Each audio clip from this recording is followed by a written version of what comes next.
नमस्कार। महाविकास आघाड़ी की उद्धव सरकार में आपसी फूट पड़ चुकी है। उद्धव ठाकरे के फैसलों को रद्दी की टोकरी में डालते हुए महाराष्ट्र के सुपर सीएम शरद पवार मुख्यमंत्री ठाकरे को अपने इशारों पर नचा रहे हैं। ताजा मामला उद्धव ठाकरे द्वारा विधानसभा में लिए गए विधायकों को मुफ्त घर के फैसले पर एनसीपी सुप्रीमो शरद पवार ने आपत्ति जताई है। दरअसल उद्धव ठाकरे ने विधानसभा में ऐलान किया था कि महाराष्ट्र के 300 विधायकों को मुफ्त में घर देंगे, लेकिन मुख्यमंत्री के इस फैसले का सुपर सीएम शरद पवार ने विरोध किया है। एनसीपी ही नहीं बल्कि कांग्रेस के विधायकों ने भी मुख्यमंत्री उद्धव ठाकरे के इस फैसले को नकार दिया है और एनसीपी कांग्रेस की तरफ से उद्धव ठाकरे को विधायकों को नहीं बल्कि गरीब जरूरतमंदों को मुफ्त में घर आवंटित करने की सलाह भी दी गई है।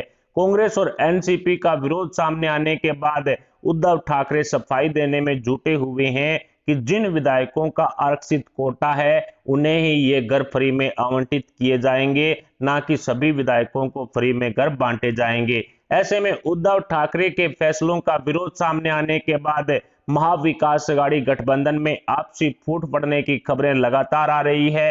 एक तरफ उद्धव ठाकरे के फैसलों का विरोध हो रहा है तो दूसरी तरफ कांग्रेस के नेता मुख्यमंत्री उद्धव ठाकरे सहित शिवसेना के नेताओं पर मुकदमा दर्ज करवा रहे हैं। सोनिया गांधी की टीम ने उद्धव ठाकरे के खिलाफ सुप्रीम कोर्ट का दरवाजा खटखटाया है। दरअसल महाराष्ट्र विधानसभा चुनाव 2019 के दौरान मुख्यमंत्री उद्धव ठाकरे और शिवसेना विधायक दिलीप लांडे के खिलाफ आचार संहिता का उल्लंघन करने वाला आरोप लगाया गया है। कांग्रेस के नेता नसीम खान ने अपनी याचिका में आचार संहिता के टाइमलाइन का उल्लंघन करने वाला आरोप लगाया है और सुप्रीम कोर्ट ने मुख्यमंत्री उद्धव ठाकरे और शिवसेना के विधायक दिलीप लांडे को नोटिस जारी करते हुए अगले 6 हफ्तों में इस पर जवाब मांगा है। कांग्रेस उम्मीदवार नसीम खान शिवसेना के उम्मीदवार दिलीप लांडे से मात्र 409 वोट से हार गए थे, जिसके बाद मुंबई हाईकोर्ट में कांग्रेस की तरफ से उद्धव ठाकरे और दिलीप लांडे के खिलाफ आचार संहिता का उल्लंघन करने की याचिका दायर की गई थी। अब इसे सुप्रीम कोर्ट में चुनौती दी गई है। इसके साथ ही कांग्रेस नेता वर्षा गायकवाड़ और असलम शेख के खिलाफ भी बीजेपी नेताओं द्वारा एफआईआर दर्ज करवाई गई है। इसमें आरोप लगाया गया है कि कांग्रेस के नेताओं ने बांद्रा के कार्यक्रम के दौरान तलवारें उठाई थी। कांग्रेस के खिलाफ एफआईआर दर्ज होने की वजह से महाविकास आघाड़ी गठबंधन में आपसी फूट की चर्चाएं तेज हो चुकी है, क्योंकि उद्धव सरकार की परमिशन के बाद ही कांग्रेस के खिलाफ ये केस मुंबई पुलिस द्वारा दर्ज किया गया है। इसके साथ ही एनसीपी के नेता माजिद मेमन और प्रफुल्ल पटेल ने प्रधानमंत्री नरेंद्र मोदी जी की जमकर तारीफ की है, जिससे शिवसेना को मिर्ची लगना तय है।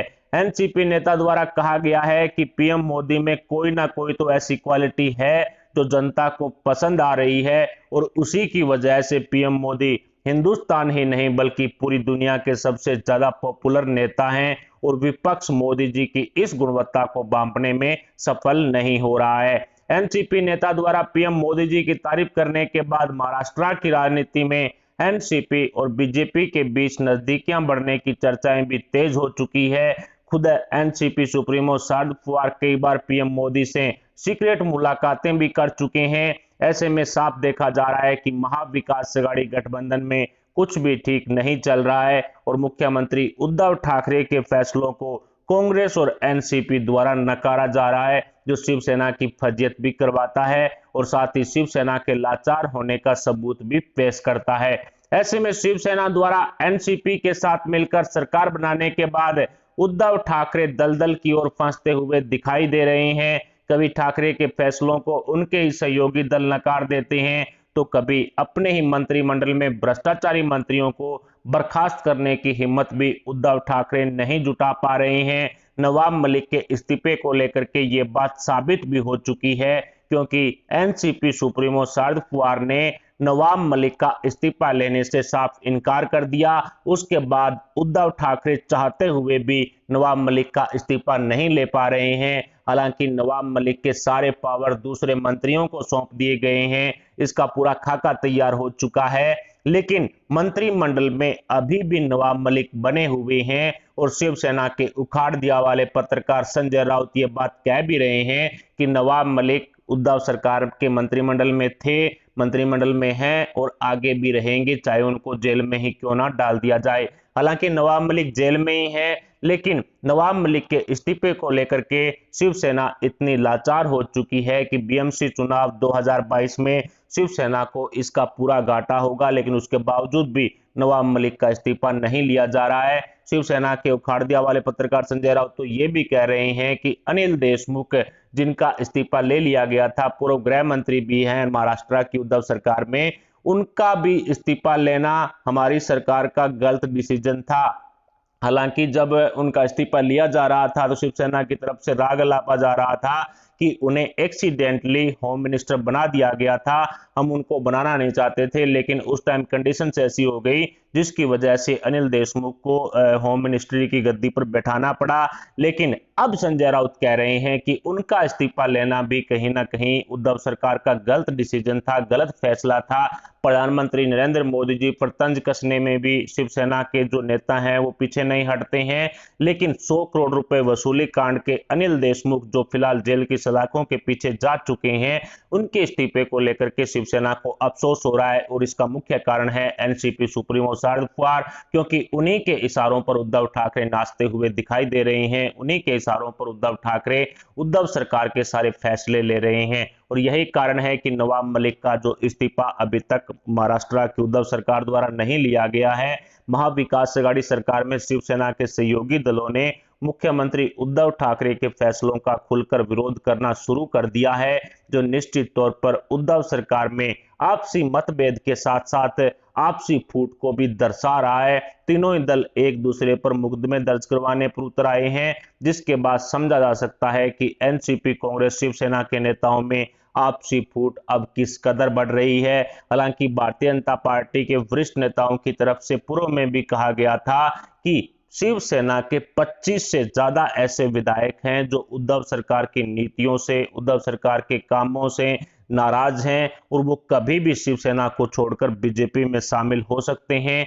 इसके साथ ही देवेंद्र फडणवीस के साथ उप मुख्यमंत्री और जो एनसीपी के वरिष्ठ नेता हैं अजीत पवार, उनकी जो नजदीकियां भी काफी ज्यादा है और अजीत पवार कई बार उद्धव सरकार के खिलाफ बयानबाजी दे चुके हैं। ऐसे में कहा जा सकता है कि कहीं ना कहीं भारतीय जनता पार्टी ने बीएमसी चुनाव में बड़ा खेल करने के लिए महाविकास आघाड़ी गठबंधन में सेंधमारी कर ली है और आने वाले वक्त में एक बड़ी बगावत उद्धव सरकार में देखी जाएगी, जिसमें कई विधायक हैं वो उद्धव सरकार का साथ छोड़ेंगे। और महाराष्ट्र की राजनीति में भारतीय जनता पार्टी द्वारा बीएमसी चुनाव से पहले एक बड़ा गेम खेला जाएगा और इस गेम के तहत उद्धव सरकार पर संकट के बादल मंडराएंगे। उद्धव ठाकरे के हाथों से सीएम गद्दी खिसकना तय है। जिस तरह से आपसी फूट तीनों पार्टियों में दिखाई दे रही है, उससे यह साबित हो चुका है कि महाविकास आघाड़ी गठबंधन में कुछ भी ठीक नहीं चल रहा।